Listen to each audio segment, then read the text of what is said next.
नमस्कार, India news देख रहे हैं आप और मैं हूं आपके साथ सचिन दुबे। सुपरफास्ट खबरों की शुरुआत करते हैं। भारत में कोरोना का कोराम जारी। पिछले 24 घंटे में 4,12,618 नए मामले आए सामने। वहीं 3,982 लोगों ने अपनी जान गंवा दी। पिछले 24 घंटे में दिल्ली में कोरोना के 20,960 नए मामले आए सामने। 311 मरीजों की मौत हुई।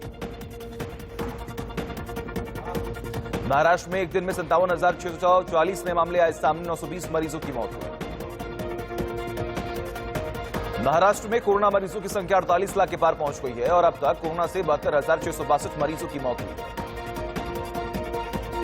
उत्तर प्रदेश में 24 घंटे में 31,111 नए मामले सामने आए और 353 मरीजों की मौत हुई। कर्नाटक में पिछले 24 घंटे में कोरोना के 50,112 नए मामले आए सामने, तो वही 346 लोगों ने अपनी जान गंवा दी। छत्तीसगढ़ में कोरोना के 780 नए मामले रिपोर्ट किए गए। कुल मामलों की संख्या 45,976 हो गई। मध्य प्रदेश में 24 घंटे में 12,319 नए मामले आए सामने। आज 24 घंटे में 71 की मौत हुई। गुजरात में 24 घंटे में कोरोना के 12,955 मामले आए सामने। वही 12,955 मरीज स्वस्थ हुए और 133 की मौत हुई। छत्तीसगढ़ में 24 घंटे में 15,157 नए मामले सामने आए। वहीं 253 मरीजों की मौत हो चुकी है। तमिलनाडु में 24 घंटे में कोरोना के 23,310 नए मामले आए सामने। वहीं 20,062 मरीज स्वस्थ भी हुए। राजस्थान में 24 घंटे में 16,815 नए मामले दर्ज किए गए। 17,022 मरीज स्वस्थ हुए और 155 मरीज की मौत हुई। उड़ीसा में पिछले 24 घंटे में कोरोना के 9,889 नए केस आए सामने, तो वही 24 घंटे में 16 की मौत हुई। अमेरिका में पिछले 24 घंटे में 29,500 नए मामले सामने आए और वही 522 लोगों की मौत हुई। फ्रांस में 24 घंटे में कोरोना के 26,000 नए केस आए सामने। वही 24 घंटे में 244 की मौत हुई। ब्राजील में पिछले 24 घंटे में 69,371 नए मामले सामने आए। वही 2,545 की मौत हुई। स्पेन में 24 घंटे में कोरोना के 6,317 नए मामले दर्ज किए गए। वही 167 की मौत हुई। देश में कोरोना की दूसरी लहर थमने का नाम नहीं ले रही है। इस बीच केंद्र सरकार ने इसी की तीसरी लहर के बारे में चेतावनी दी है। सरकार के principal scientific adviser Vijay Raghavan ने बताया कि कोरोना की तीसरी लहर भी जरूर आएगी। साइंटिफिक एडवाइजर विजय राघवन ने कहा कि वायरस का संक्रमण अपने सबसे ऊंचे लेवल पर है। अभी यह तय नहीं है कि तीसरी लहर कब आएगी और कितनी खतरनाक होगी, लेकिन हमें नई लहर के लिए तैयार रहना होगा। पश्चिम बंगाल सरकार और केंद्र में तकरार और अधिक बढ़ सकती है। राज्य में चुनाव परिणाम के बाद हुई हिंसा की घटना पर केंद्रीय गृह सचिव ने बंगाल के मुख्य सचिव को पत्र लिखकर कहा है कि वह तत्काल रिपोर्ट सौंपे। केंद्रीय गृह सचिव ने सख्त लहजे में कहा कि बंगाल में अब भी हिंसा जारी है, इस पर कोई उचित कार्रवाई क्यों नहीं हो रही है। आयोग की तरफ से जारी बयान में बताया गया है कि कोरोना संक्रमण की वजह से उपचुनावों को टालने का फैसला लिया गया है। फिलहाल आयोग की तरफ से अभी नई तारीखों की घोषणा नहीं की गई है। दादर और नगर हवेली मध्य प्रदेश में, खंडवा और हिमाचल प्रदेश में मंडी लोकसभा सीटों पर उपचुनाव होने हैं। इसके साथ ही हरियाणा में इलाहाबाद और कालका, राजस्थान में वल्लभनगर के अलावा कई राज्यों में भी चुनाव होने थे, लेकिन उन्हें टाल दिया गया है।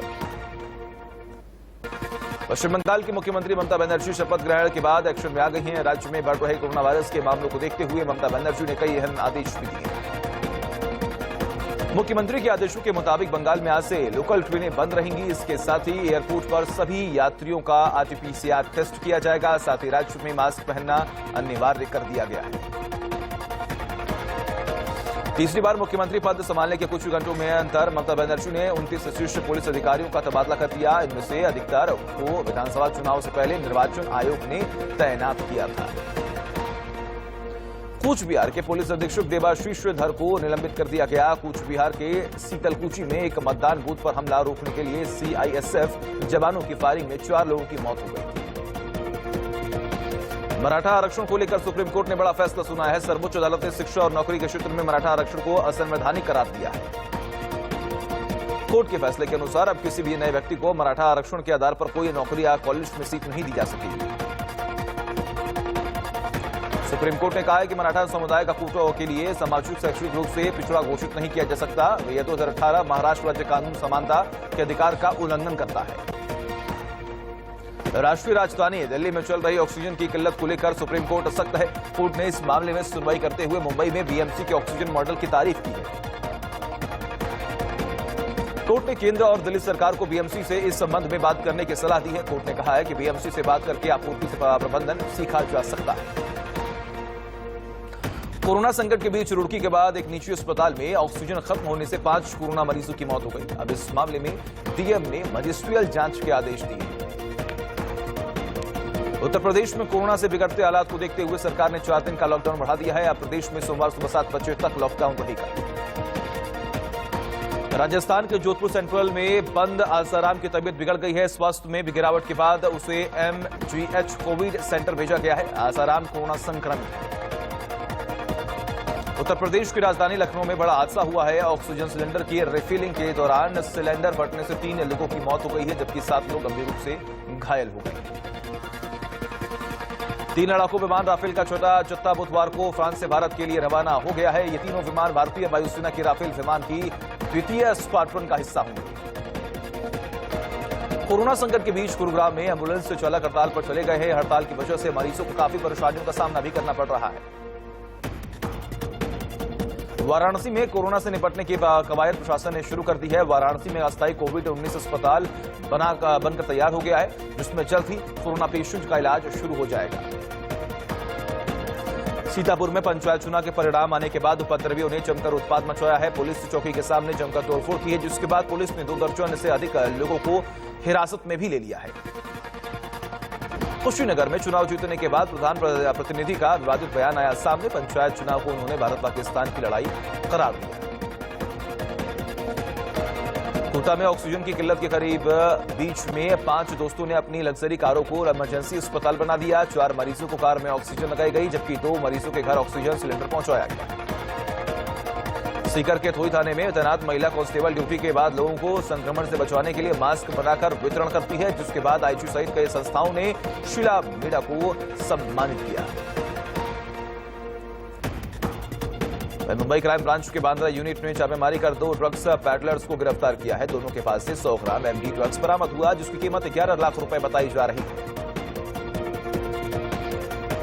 गाजियाबाद में ऑक्सीजन वितरण के लिए रजिस्ट्रेशन शुरू हो गया है। नगर निगम के 5 जोनल दफ्तरों पर मरीजों के परिजन ऑक्सीजन सिलेंडर जमा करवा सकते हैं। 36 से 48 घंटे के बाद लोगों को सिलेंडर रिफिल करवाकर वापस दे दिया जाएगा।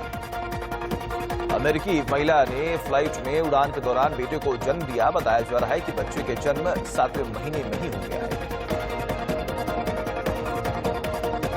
फेसबुक ट्विटर से बैन होने के बाद अमेरिका के पूर्व राष्ट्रपति डोनाल्ड ट्रंप ने अपना नया कम्युनिकेशन प्लेटफॉर्म लॉन्च किया है। इसका नाम उन्होंने from the text of Donald J Trump रखा है। सऊदी अरब सरकार ने पहली बार मुस्लिमों के पवित्र धर्मस्थल मक्का के पवित्र काले पत्थरों की अद्भुत तस्वीरें दुनिया के सामने पेश की हैं। पवित्र काबा के काले पत्थर की अद्भुत ये तस्वीरें 49,000 मेगापिक्सल्स की हैं। जॉर्ज फ्लॉयड की मौत के मामले में दोषी पाए गए पूर्व पुलिस अधिकारी डेरेक शोविन ने एक नई सुनवाई का अनुरोध किया है। शोविन के बचाव पक्ष के वकील ने आरोप लगाया कि उनके मुवक्किल को निष्पक्ष सुनवाई नहीं मिली है।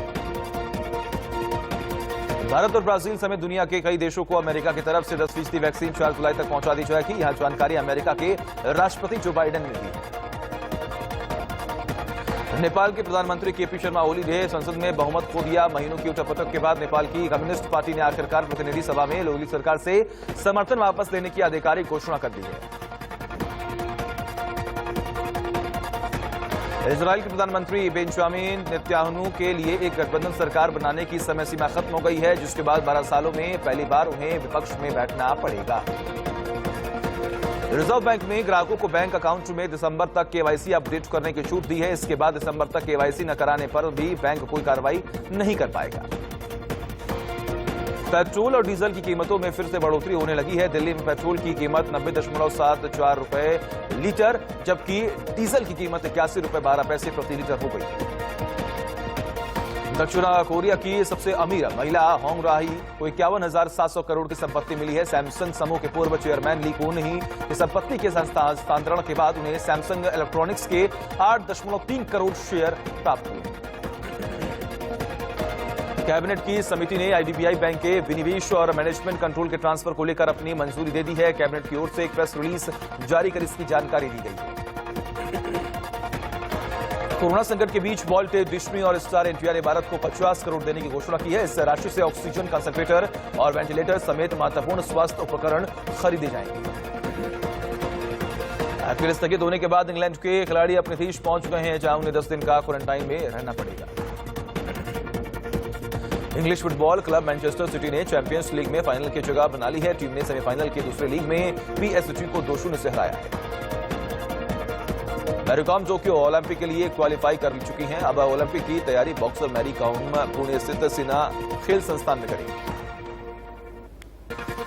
टोक्यो ओलंपिक को शुरू होने में अभी 3 महीने का समय है। इस बड़े टूर्नामेंट में पहले अंजुम मोदगिल भारतीय शूटर्स टीम के साथ क्रोएशिया में अपनी तैयारी को अंतिम रूप देंगे। अभिनेत्री अभिलाषा पाटिल का मुंबई में निधन हो गया। 47 साल के अभिलाषा कोरोना से संक्रमित थी। कौन बनेगा करोड़पति के 13वें सीजन के लिए 10 मई से रजिस्ट्रेशन शुरू होगा। सोनी टीवी ने अपने सोशल मीडिया पर वीडियो पोस्ट करके इसकी जानकारी दी। एंटी नार्कोटिक्स सेल का बांद्रा यूनिट ने एक्टर दलीप ताहिल के बेटे ध्रुव को गिरफ्तार कर लिया है। मुंबई पुलिस के मुताबिक ध्रुव ड्रग्स पेडलिंग के आरोपी के संपर्क में रहे और उसे ड्रग्स खरीद रहे थे। सलमान खान और जी एंटरटेनमेंट ने बड़ा फैसला लिया है। फिल्म राधे की कमाई का एक बड़ा हिस्सा कोरोना से लड़ने के लिए देंगे। इस पैसों से ऑक्सीजन सिलेंडर्स, कंसंट्रेटर्स और वेंटिलेटर्स खरीदे जाएंगे। प्राइम ने supernatural crime series the last hour 14 मई को रिलीज की जाएगी। इस सीरीज में संजय कपूर, शहाना गोस्वामी और राइमा सेन मुख्य भूमिकाओं में।